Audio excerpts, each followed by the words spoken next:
My name is Devin Sheehan. I'm a lifelong resident of Holyoke. I live at 203 Ontario Ave in Ward 3. Just bought my second home over the summer. We moved during this whole COVID-19 pandemic. I attended college at Franklin Pierce University in Ringe, New Hampshire, obtaining a bachelor's degree in political science, and then I attended the University of Massachusetts, Dartmouth, where I have a master's degree in public policy. I've been a member of the school committee. I was first elected in 2009, and I served two-year terms as the Ward 5 school committee member. And then I was elected to 2 4-year terms at large. So I'm currently in an at-large term, which ends in December 2021, so this year. So I've decided to seek the candidacy for mayor. It's something that I've thought about now for some time. I started meeting and speaking with people at the beginning of 2020 and talking about different pathways, and especially when different political shifts were happening in Holyoke around the state reps race, and that was opened up in January, and also about how I can maybe serve the city in a different capacity. And I've always thought the position of mayor would be one where I could really benefit the city. I work as a senior analyst in the Springfield Public Schools in the Office of Instruction, where I do budget managing and forecasting for the chief instructional officer. I handle all of the purchasing in line with state regulations for that, since it is a public entity. And I've been trained by the Inspector General's office in public procurement here in the Commonwealth. So that's some of my financial experience. I understand municipal finance. I understand state and federal grants, something I have experience with. I have done grant writing before, both for state and federal programs with that. But I also have seen a void in Holyoke. It's one of the things that really inspired me. I think that there are some quality of life issues in the city that need to be addressed. I think that goes from homelessness as being something that we need to work not only as a city, but also I think as a greater community and a greater state and world community as well to work on some of the issues of homelessness. But I also think some of the things that are everyday items. We hear residents saying that trash wasn't picked up this week, or my sidewalk needs to be fixed, or any number of things that maybe are not huge to everyone, but they affect individual citizens. And I think that the city and city employees have done a tremendous job in addressing those concerns. However, I don't know if the communication's always there. I don't know if the communication's coming out of City Hall about that, of how to fix those, and that citizens have a conduit of how to bring those concerns. I think that all too often, sometimes those concerns are brought to social media, and those aren't necessarily brought to the people who can fix something. And I think it's working with individuals to fix those. I'm also committed to public safety. I mean, not only I'm the son of a retired police officer, but I also know the role that community policing can work in a city like Holyoke, and as well as with the fire department. I mean, our fire department, the men and women of the Holyoke Fire Department work really hard to keep us safe, and we need to ensure that everyone in the police and fire department have the tools, the training, and the equipment to not only be safe themselves, but keep all of us safe.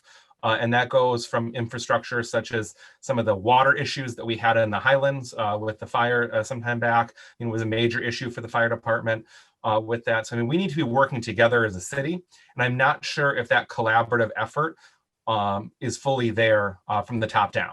I think city department heads work really hard to work together and to fix those issues, but I just don't know if there's always that collaborative effort bringing them together. And that's something that I know that I can do. I mean, I have experience doing that, both in my work and on the school committee. I mean, I have been on the school committee for so many years. I mean, yes, I was there when we voted to go into receivership, and I strongly opposed receivership when it went through. I mean, I really pushed back on the state with that, on receivership, but the board voted to put Holyoke in receivership. And I think that I've worked collaboratively with Dr. Zreich when he was here as receiver, and now with Dr. Vasquez Matos.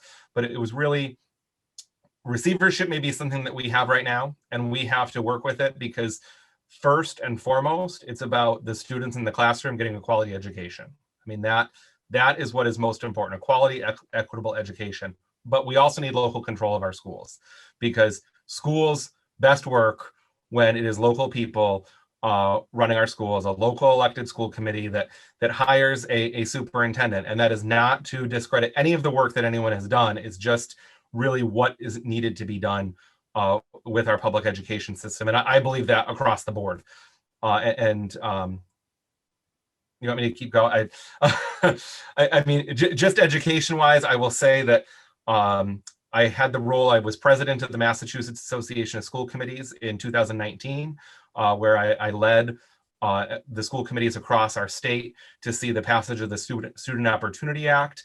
And I was willing to stand up to the state last May, actually, no, not last, May of 2019, and stand up against the state and say, look, if we're not going to fix our funding mechanism, which is broken, which we see gateway cities struggling, we see communities of color struggling with our funding system, then we're going to bring you to court.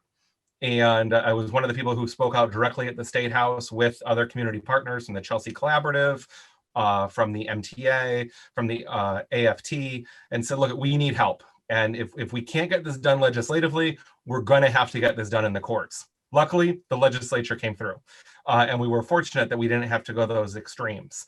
I know how to work with state and federal legislators. I was appointed by Governor Baker for the past 3 years to serve as a member of the Local Government Advisory Committee, which serves as a information tool of municipal leaders for the governor and lieutenant governor and administration and finance. So certainly your background and your experience has a lot of important skills that as a mayor you will be able to integrate and to complement with the current work as member of the school committee in Holyoke is still being able to put to work and to make sure that the receivership comes to an end at some point. Mm-hmm. What are your goals, the achievements that you look to reach as a mayor should you get elected? So I think first and foremost, if I'm elected mayor, whoever is elected mayor is going to have the huge task of the continued COVID recovery. I mean, we are just seeing the start of a vaccination program here in Massachusetts, a little bit slower than I'd like to see it, but we've just started with that. But the financial recovery for our businesses, and I'm not even talking about new businesses that may come into the city, but the businesses that are currently here, especially those most hit in hospitality, retail, that are really struggling. Business owners have spent thousands of dollars to make modifications to restaurants, to be able to offer takeout. Luckily, the state came with relief around alcohol sales to help some of those restaurants that were able to provide that as a sales option for to-go options. But we need to work with those businesses and obtain additional federal or state money to provide additional grants to keep them open. I mean, other communities use some of their CARES Act funding to be able to provide those to those businesses so they could stay open for modifications, for safety modifications, additional payroll protection to keep them open. I mean, we need our business to stay open. We can't have, whether it's a business downtown, on Northampton Street, up on the mountain, no matter where it is, we need to be able to provide for them so they can be supported because it's going to be a long recovery. It's going to be a long time to take back those revenues. I mean, the log cabins canceled lots of weddings and lots of other events that they need back.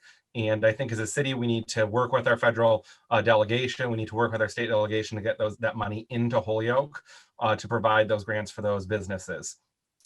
We also need to promote more businesses into our city. And we need to grow our tax base. By growing our tax base, we're going to be able to lower our commercial and residential tax rate. I mean, that's just what's going to happen. We need to look at the city differently, put together a marketing plan that shows that that Holyoke is ready for businesses.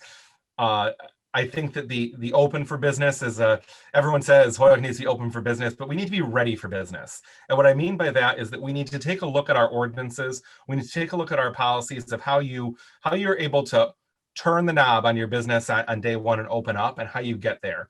Because all too often I hear from small business owners, medium-sized, larger business owners, the hoops they have to jump through just to turn their lights on and just to get open. And that's something that the mayor's office and economic development need to work closely with our people who want to open businesses in Holyoke so they can get to that. And I don't, it's difficult when you have a business owner who says they're doing everything right, they've filed everything, they've done everything, and they're waiting 6 months, 8 months, 9 months just to open up or just to get a sign.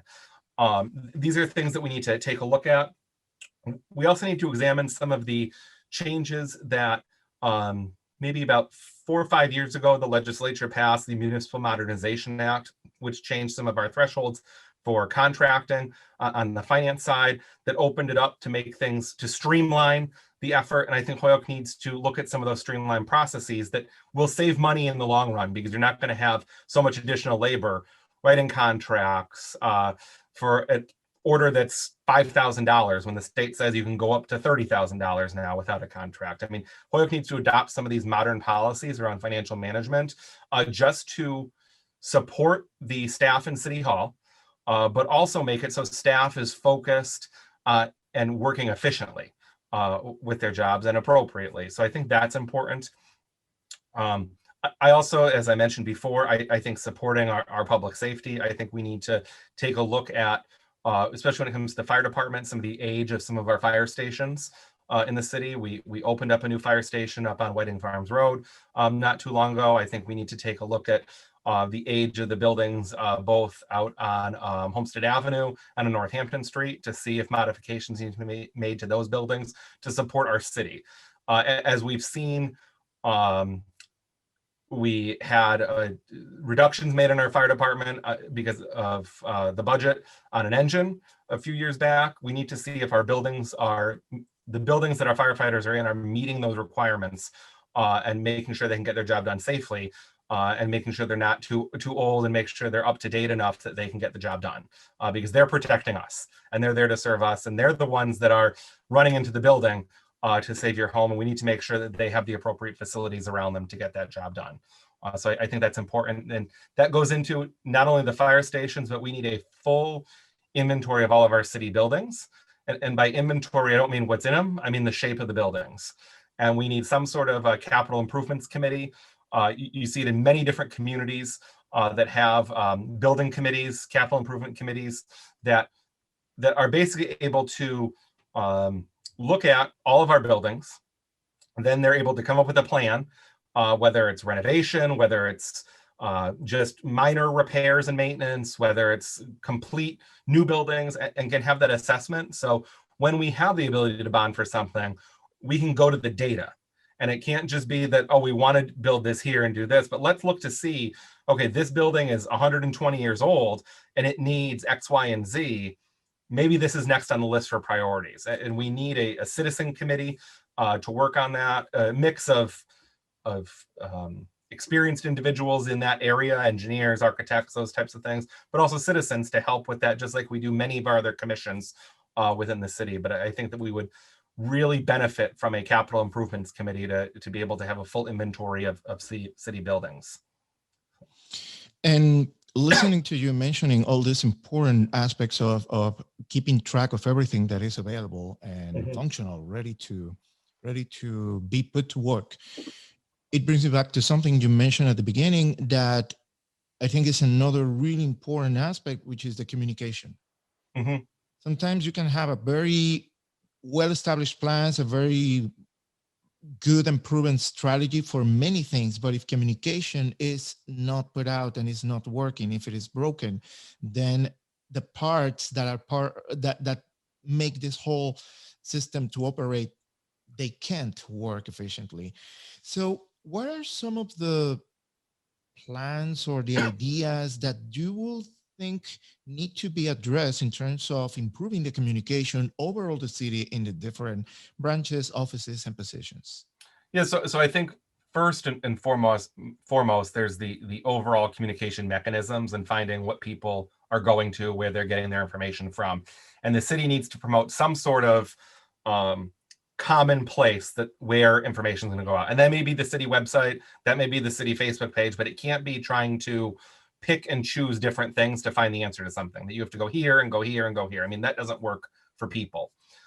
It's also the communication between the mayor's office and the legislative branch of the city, so the city council, that communication needs to be restored, so there's no surprises between the two. And I think that is immensely important, because the city council are the 13 people that are elected and out in the community that are having many citizens call them. They probably call them first, then they call the mayor's office, or they call the mayor's office first. It doesn't matter what order you call it in, but people need to have the tools needed. It can't be calling every city councilor and said, hey, I heard this from the mayor's office, and the city council not having a clue. I mean, that's just not the way I work.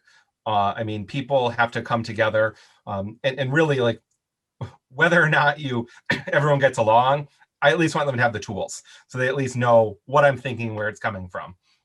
So I think there's that. I think regular check-ins, meetings with department heads, and I think that we've learned a lot. One of the things that we've learned from this COVID recovery is that you don't necessarily need to meet in a meeting in person. And that we've all adapted to virtual meetings. So, and I'm definitely not a person that says meet just to meet, but I think that there are times where people can collaborate and talk, and you can hear about a department head hearing about an issue in one department and working to solve that problem, I think is helpful. And I, like I said, I wouldn't want to just bring people together because they're busy and they're trying to do their jobs, but I think there's a certain level of collaboration that we need to bring together city departments, so they know who to call and they know where to go, and that the person in charge of the water department may know about some of the concerns going on at the senior center. If there's a concern, if there's a problem, or if there's just a, hey, I've never experienced this, can you help me? And I think that some of that will improve upon communication, so that will in end help the end user, which is our residents and our citizens and our business owners in the city, that if we have this and we are talking about it, communicating about it, then we can at least solve some of those problems. But I think that just making sure there's more timely information going out, and that it's not 2 days late. It's not, I called and never got an answer, because that just doesn't help. I mean, before my time in working in Springfield, I mean, I've been in customer service positions, I've been in retail, I've been in hospitality. I mean, it's all about customer focused, right? I mean, that's what all of it's about. And it's really about getting some sort of answer to someone that's an accurate answer as quickly as you can, or saying, I'll follow up with you on that. And I think that sometimes that people need that. I think that if we can expand our revenue in Holyoke, or at least take a look at our budget to see what our priorities are, we could be a community that gets to a place with like a true like 311 number. And the 311 numbers, our residents can call. In many communities, you call 311 and you get a centralized support system of city employees that someone answers and says, oh, I need to license my dog, what are the steps to do that? And the person tells them how they do that. Or I need to find out if they're offering yoga at the senior center, or there's a huge pothole in front of my house and it's a repository. And I don't want to say call center, because that just doesn't sound great, but it's a team of city employees that work, that can direct employees, that can take the concerns and really work to expand that. But I don't think we're there yet. And I don't think that's in the budget yet. But I think that's something that if we can grow our tax base, if once we start getting some of the revenue, I think that we hopefully we're projected to get some revenue from the cannabis industry. I think that we can see what comes in for that over the years to be able to expand that. I don't think, though, that this isn't something that's going to happen in 2021, maybe not 2022. We need to see where the financials come in, because we also need to give some relief to our taxpayers that are here now. I mean, we have a high tax rate. We need to get the commercial rate down below $40. We need to work on our residential rate, because it's tough on the residents, and it's valuations went up in property values, which is good. I mean, it's good that property values are going up, but we need to look at what we're charging people for their taxes to be able to lower those, because it really is hard on our residents. And that's something that you hear a lot, and people want to stay in Holyoke, and people are coming to Holyoke. You are touching on very important points and aspects that are connected with, as you mentioned at the beginning, with education, but at the same time now with businesses being ready for businesses, not only open for, Mhm. and with that to bring good stability in the economy and the tax rate for both businesses and homeowners, and the communication in a system that is proven to be effective in other municipalities, and hopefully that will be another great thing to include for Holyoke and the benefit of many that need that information and that type of engagement to be on that level of quality life that you mentioned as well. Mhm. One aspect that you didn't mention that I really want to bring up is that you are also a licensed foster parent. Yes. Yep. So I'm licensed. My partner and I are licensed by the Department of Children and Families as foster parents. We have had a placement last August 2020, of a 17-year-old who's now 18. And I mean, preparing to go to college. And I mean, uh, we've had different placements in foster care throughout the time. I mean, this has been a longer term placement. He's our son living with us. And I think um, you see a lot being a foster parent. You get to really experience some of the different needs of a child in crisis at times, from some of our past placements and the work that we've done. I mean, um, it definitely gives you a different lens on some of the social services that are provided. It also sometimes makes you think like, gee, how do we navigate through these state systems? It's definitely given me some perspective that, I mean, I am pretty well aware about how some of these things work and how you get things, but I will say that I've definitely times shaking my head when I'm working with DCF on certain things and saying like, how is this being done like this? Or what, like, this isn't the easy way to do something. This is the hard way. Like, because first and foremost, you have a child that you're trying to help raise and to be a partner in that child's life as a foster parent. So, I mean, it's something that we really enjoy doing. And the fact that we are going to be able to um, bring someone to their first year of college, I mean, it's going to be exciting. I mean, it really is something to help someone along, and that we really enjoy being foster parents and having him here. I mean, it, I don't know how much we talk about it now in the past year because he is just so much part of our family. I mean, that is what it is, and he's our child, and that's how we work it, and it's one big happy family. And that's really important because like you said, it brings the reality of many families Mhm. that are struggling with dysfunctionalities in the family and situations that are in many instances they are completely out of control of what they can do or not on that matter.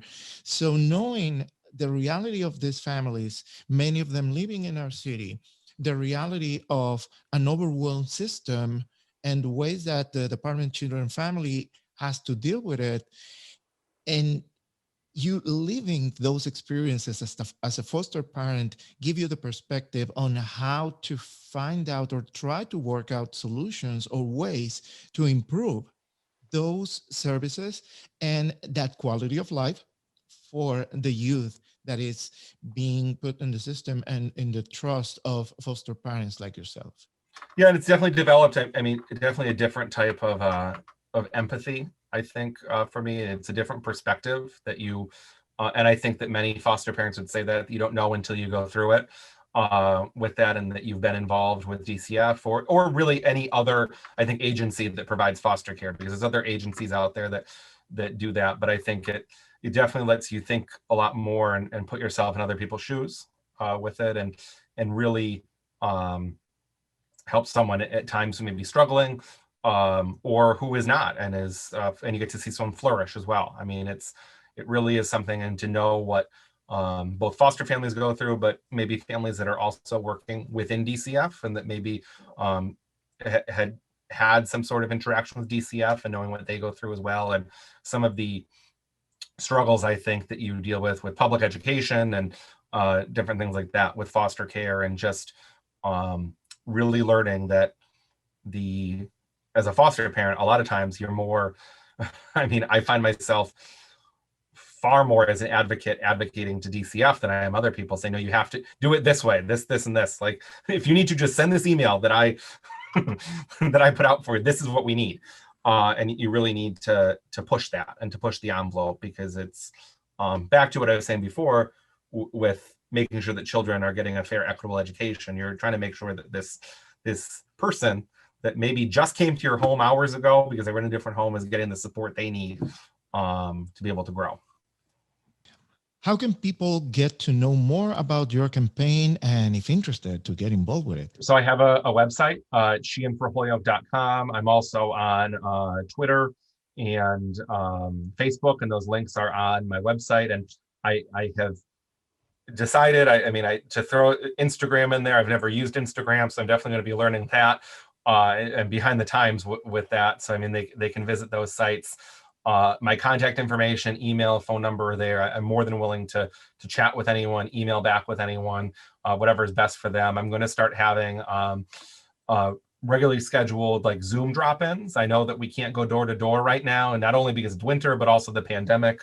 But I'm going to publish times and the login information, sign up for the login information on the website, get it out to people. So if they want to stop in, it could be one person, could be 10 people. We can, I can talk a little bit, and then we can have a conversation about some people's goals in the city. But I think that right now, I think that weather and pandemic, that's what we're going to be doing with that.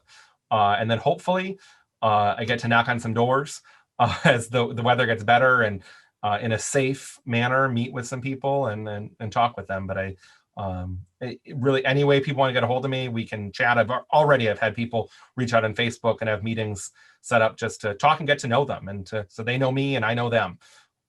Maybe they want to help with the campaign, maybe they don't, but it's more just letting them have all the information and tools in their pocket to vote for someone, and hopefully they'll vote for me. But I mean, if they are engaging in the process, I'm happy with that. So this is our conversation with Devin Sheehan, member of the school committee currently at large, and now a candidate for mayor in the city of Holyoke for this municipal election of 2021. Devin, thank you so much for this time and this conversation. And I look forward for continuing having more to talk about during this year, during the campaign, and eventually to do some forums with the other candidates as well. Me too. Thank you very much, and have a good night.